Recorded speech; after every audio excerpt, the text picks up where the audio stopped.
I want to start doing these videos to tell stories and to share things with people. And it's something I've been wanting to do for a really long time.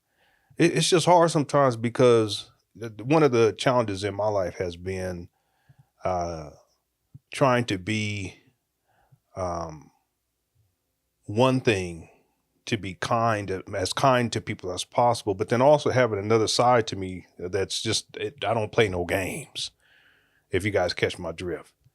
And it's very difficult to be able to manage what side to be at times. But in general, I try to be the kind and pleasant person, and I try to be nice to people as much as possible. Let me give you an example of what I mean. So I go back to my college years. The first time I was in college, and over the first my freshman year, I came back home for the summer break. But my sophomore year, after my sophomore year was over with, I stayed on campus, and I stayed in the apartment complex that I lived in my second year, and I was a custodian. So basically, I would clean bathrooms, clean toilets. We did all kind of stuff. Now I think about it now, we would wipe windows down. So when, excuse me, when the school year was over with, before summer would begin, people would move out of these apartments, and they would allow the custodians to stay inside an apartment. And that way, I think we still paid rent. Yeah, we still paid rent, but I think it was at a reduced rate for the summer. And then we worked as custodians to get all of the units cleaned out. So we would shampoo the carpets. It was crazy. I remember I was amazed to see how filthy people were. College students were at that time in their bathrooms, because I mean there were bathtubs that I would go in there, and it would just be I can't even explain to you the amount of filth and grime. And it's bad, but you ever seen like ring around the ring around the tub, but it'd be rings and then crust. It's some nasty shit. You would think that college students, because I wasn't like that. I had homies for my sophomore year who were my roommates. Matter of fact, all three of them was from L.A. and two of them was from Compton. And they, I don't know where the other one was from. He was an African prince. He loved them white girls too, boy. That African prince, he loved him some Snow Bunny. I kid you not. But he was an African prince. He was a funny dude too. I think I got a lot of my sense of humor from my other homeboy from Compton, because he was funny. That dude was hilarious. And I have uncles who are hilarious too. That's where I get my sense of humor from. But we all lived in the apartment, and I always made a point to keep the bathroom clean, and they didn't really clean up all that much, They didn't wash dishes all that much either, but I was, for whatever reason, I just did that. I don't even remember being like that when I was a teenager, before I went off to college. But for whatever reason, when I got into college, no, the truth is I've always been real tidy, and maybe a little bit over the top. Everything has to be where it needs to be. If I showed you all my desk right now, you'll see what I mean. But I used to keep the bathtub clean, keep the sinks clean, keep the toilet clean, that kind of thing. But when I became a custodian, I saw people, and I saw some bathrooms, even in the toilets. I said, what? I could not believe that. But during that time, what I would do when I would work is I had a CD player. You guys, like a boom box. You guys remember the little boom boxes? They're CD players. Some younger people don't even know what a CD is. And I used to put on, I remember because I had a crush on Erykah Badu. So I put on Baduism. I used to play that. I had a crush on Mary J. Blige. I used to put on Mary J. Blige. I think it was My Life. If you look in my life and see what I see. I used to love that song. That was my jam right there. I used to put that on. I used to put on John Coltrane CDs and other stuff too. And I would just kind of get lost in the music, and I would just work and get through these bathrooms. They mainly put me on bathrooms because I was quick with it. And a lot of the other workers, they didn't like to do it. Matter of fact, a lot of other workers, I remember, because I did that for 3 years. I actually stayed for the summer to as a custodian, because I was there for 5 years altogether. And mainly the people that I worked with were Mexicans. And then I remember this one dude, this one black guy who used to work with me too, though. He and I'm going somewhere with this. I was talking about how there's different sides to me. I try to be pleasant with people, but I do have this side to me that I'm just not gonna take no shit. Um, and I mainly work with Mexican people. Real cool. I always got along with Mexicans. I grew up around Mexicans in San Diego. As a matter of fact, the school I went to from, I think it was, and I could be wrong. I think it was third, fourth, and fifth grade. First, second, third, and fourth. I can't remember. It was up to fifth grade, whatever it was, but it was an all Spanish speaking school. That was the main language. English was a second language. They call it ESL, something like that. It was called Audubon Elementary. I don't know if they still do that anymore, but back then that's how it was. And all the classes were taught in Spanish. And I'm sitting there like, what is Margarita talking about? Señora Martinez, what are you saying? I don't comprendes. But then I caught on a little bit after a while. The only class that was taught in English was English. That's the only class that was taught in English was English. I did good in that class. And I remember the teacher's name was Miss Curley. She had real thick glasses. That's why the women would have got thick glasses on. I have a crush on them. I love me some thick glass women. Well, them thick ones. I love them. Anyway, so I grew up around a lot of Mexicans and quinceañeras and all that kind of stuff. And Cinco de Mayo was really, really big back then and all that. So when I was working at the custodian, I got along with the Mexican people. We were real cool, real cool. But there was this one black dude I worked with one summer, and I remember he was into a real different genre of music. I can't even remember what it was called. I think it was like house music, but it was something else, techno, something. He's like, you got to hear this, Lenon. You got to hear this. Listen to this. And I was like, it was kind of weird, but it grew on me. He was real cool. We used to play basketball. He was real good at basketball too. There was a basketball court literally on the other side of my apartment building. So I was on one corner. If you go to the other corner, it was 4 units. My corner here, then there was one here, all connected, one on that side, one on that side. That was the first floor. And then there was another, a second level, same thing, one up here, one up here, one up here, one up here, and one up there. And the basketball court was on the other side. And me and my homies, we used to play basketball all the time. It's just too much. Matter of fact, I feel like that's one of the reasons why I didn't really take advantage of the opportunity to go to college the first time, because I was goofing off with the homies playing too much basketball and other stuff too, you know. But anyway, so over the summertime, that's what I was doing to kind of get through the summer and get into the next school year. But I remember one of those summers, the guy who was head of the cleaning crew or whatever, the department, it was a black dude. He's a brother, you know, and he and I, we got along real good. You know, we got along real good. I mean, we used to talk and we weren't supposed to, but whenever it was lunchtime, we would go play basketball in the actual gym. And he had a cart that he would drive around in, and he would be like, come on, let's go. Because he wasn't supposed to do it either.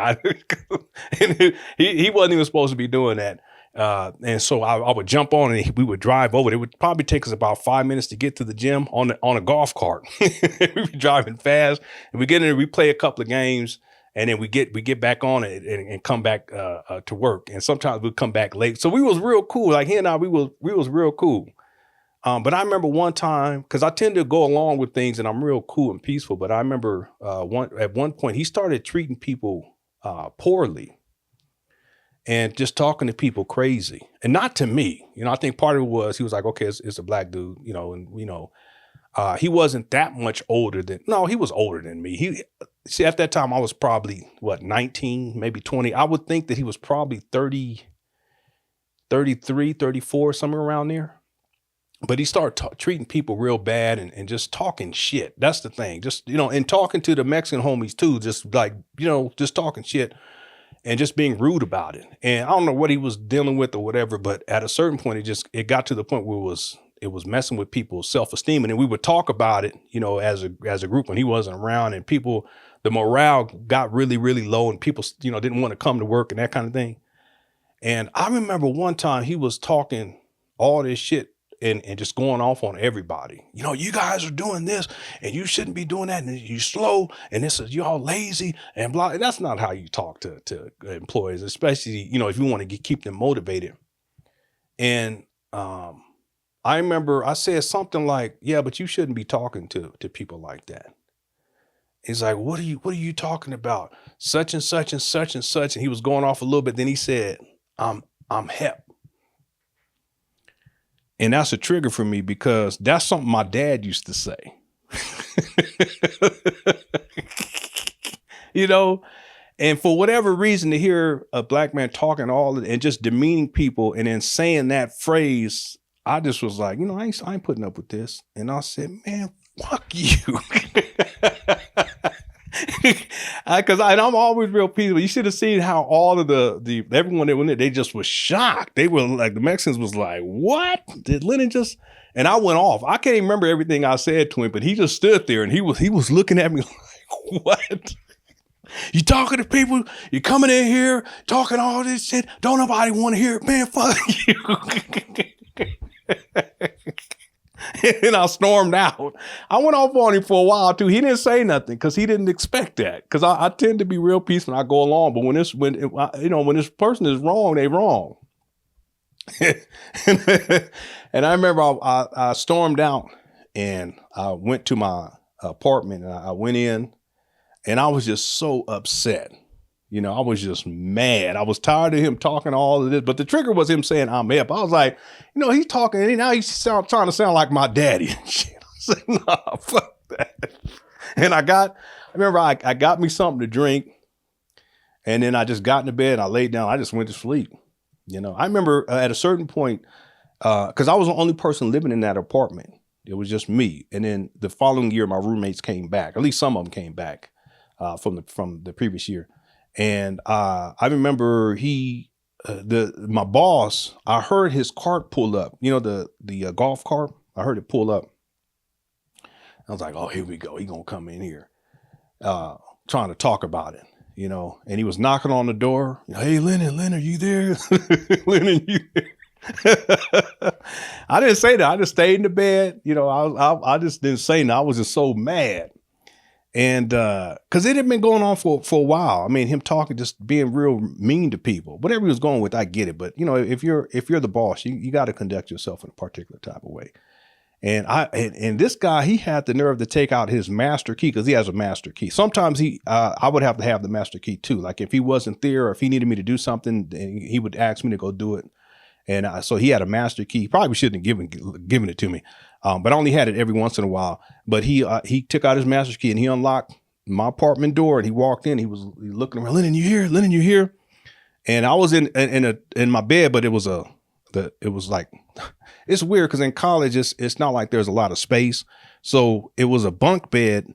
The top of the bunk was an actual bed, and then the bottom of the bunk was like a desk, a table, if that makes sense. And then there's a chair right there in front of the table. So I never used it for that though anyway. I think I actually took that all apart at one point, just had my bed in there. But anyway, he didn't see me in the bed because I was up there and he didn't know that I was there. He just was, Lenon, you here? He's looking around and I heard him walking around. Then finally he just left. I heard his car drive off. But that's one example of how I am. I've always kind of been like that. You know, I'm real kind of peaceful and calm and stuff. And if people treat me right and if they treat people around me right, I'm good to go. You know, I'm one of those type of people. If you have good leadership skills, I'll follow you to the end. My previous boss, she was like that. You know, I stayed on board too long, but it was out of just a dedication to her, you know, and loyalty. I probably should have, and I really feel like even these days, I feel like I stayed at that job too long. I should have left and pursued, you know, employment elsewhere, but I've done that since that time. But the point is that she had great leadership skills. She was always fair with people. She was always fair with me. We had maybe one not altercation, but one disagreement. It was early on. And I just think it was her and I just kind of figuring each other out. And once we got through that, it was nothing but respect. And I'm the kind of person is if you're in a leadership role and I'm a chain of command guy from watching Star Trek, you know, I'm like Worf. If the respect is there and the honor is there, then I'll go with you to the end, Captain Picard. That's how I am. But in this case, my boss, he has overstepped his bounds and showed so much disrespect. It wasn't even directed at me, but it was directed at the other workers, and they just took it. But at that point, I just went off. I couldn't take it, and I had to stand up for what was right. And I've always kind of been like that. In fact, I got another story I want to tell y'all, but I want to tell y'all this. After that, my Mexican co-workers, they were like, I saw him later because I kid you not. My boss, and when we finally saw each other, he's like, "Oh man, Lenon, I'm so sorry." I was tripping. I'm sorry, bro. We didn't say bro back then. That's more reason. He says, "I'm sorry, brother." I said, "No, ain't no thing, man. You just was tripping, man. I was tired of it, man. I didn't mean to go off, but man, I couldn't stand it anymore." He said, "No, don't worry about it. Listen, take a couple of days off. I'm gonna pay you." He was like, "Go on, take a couple of days off. I'm gonna pay you for it. Don't even worry about that. If you need some more time, you let me know. I'm gonna pay you." I said, "Okay, I'll take a couple of days off. I'll just go ahead. I mean, I can come back tomorrow." He said, No, just take some time off." He probably didn't want me to go talk to his boss. But let me just be clear about something. My boss, he wasn't a bad dude because we got along. We used to play basketball and everything. It's just that he had overstepped his bounds. And I think he knew that if I went to his boss and told his boss that it would have put him in a bad standing, because he was always talking about how they weren't treating him right. And, my boss, I can't remember what his name was. He ain't even paying me like I should be paid. Like, man, just do your job. Anyway, we were cool after that. But the Mexican people, my Mexican co-workers, they when they saw me for the first time after, they was like, "Oh, Lenny, what's up? What's up, Holmes?" hey, I didn't know you had it in you, Holmes. I thought, hey, I said, "Yeah, man, don't mess with me." "Yeah, viva la raza." I said, "Okay, that's fine." And I remember there was these two older Mexican women who worked as custodians too. I always respected them. They were real cool. So they used to talk to me in Spanish too, because I didn't know much English, and I can understand Spanish way better than I can speak it. But I understood them well enough to where they would talk to me in Spanish, and then when I would talk with them, I would try to talk as best I could. But I guess I spoke well enough, and for them, to understand kind of like what I was saying. I just don't speak it all that well. I can read it like English though, so it's no problem. But I remember they saw me too, because that's the one thing I didn't appreciate him talking to them like that. That's wrong. They were older. They were older than he was, and they used to get in there and they used to work their ass off. In fact, he would have them do the stuff that no one else wanted to do. Like there were where my apartment was, there's a parking lot. And then there's on this side, there's all these different apartment, buildings. And then there's a parking lot, the main parking lot. And then on the other side, there's a street. And then on the other side of that street, that's where it wasn't trailer parks, but like RVs, people that would live in RVs that went to college. They probably don't have that anymore. They probably don't have that anymore. But there were RVs, and then they had a bathroom, facility in that area where people in the RVs, they would go and use the bathroom, I guess to shower or use it, number one, number two. And those bathrooms were the most disgusting, vile.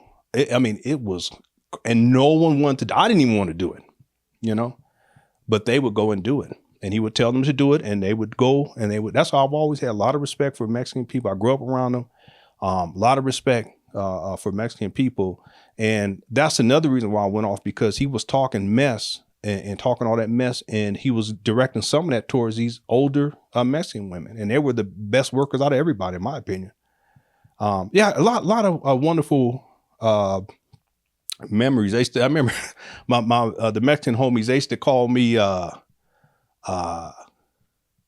Conejo. Conejo is a bunny rabbit. And I never understood why they would say that. It never made any sense to me. But years later, I was thinking about it because I was brushing my teeth, and I looked and I said, "Damn, your two front teeth look like like a bunny, like a rabbit." Then I'm like, "Oh, that's what they were talking." Yeah. They was calling me. It was real cool. One of them, and this is it. I'm going to tell you another story about, standing up to foolishness. I'm going to tell that in another one. It was when I was in high school. I'm going to tell that I'll do that in the next video. But I figured it out many, many years later. But one of the dudes, he was a real big dude, Mexican dude. He had a real nice truck. And I kid you not, the one thing about Mexicans that because he was from LA, that were from the barrio, as we used to call it, they used to love listening to old school black music. Any y'all ever seen that? I mean, I'm talking about like, because I talked about this recently. You guys ever listen to Smooth Grooves? And it's all these different classic Motown. Because I sometimes I listen to it these days on Spotify, and they love listening to that. And he used to play that all the time, and he'd be talking to me about it. Yeah, and you ever heard of Temptations? I said, come on, man. What you mean? Have I heard of Temptations? What are you talking about? That's my people, family. I said, have you heard of Menudo? I had a girlfriend. Don't tell Umar. I had a girlfriend who was Mexican. Don't tell Umar, please. I don't want him getting mad at me again. Please don't do it. Okay. But when I was in high school, I had a girlfriend who was Mexican, and she was, I didn't know this until later, but she was a groupie for Menudo. Anyway, the point is, people, stand up for what's right. But the thing is that today, I saw these two signs. And it was two poles next to each other. And one of the signs said, be you. And then the other sign on the other pole, the other sign on the other pole said, do good. And there's something about that. One thing to say, be you. And the other thing to say, do good. And that's when I said, you know what? I need to go ahead and do these types of videos. I've been thinking about it for I don't even know how long. And part of being me is recognizing that I'm not just one thing, that there's a very serious side to me, a very calm and quiet side to me. But then there's another side of me. In the face of injustice, I will go off because right is right and wrong is wrong. And when wrong is being done, we should do good and speak out against it. Well, my name is Lenon Honor. If you guys don't mind, can you subscribe? I really appreciate it. If you like this video, give me a thumbs up and go ahead and post a comment down below. In the next video, I want to talk about another situation where I had to stand up where someone was doing wrong. It was my math teacher when I was in the 12th grade at SDSCPA, San Diego School of Creative and Performing Arts. All right, thank y'all so much for watching this video. Love y'all. Talk to you soon. Take care. Peace.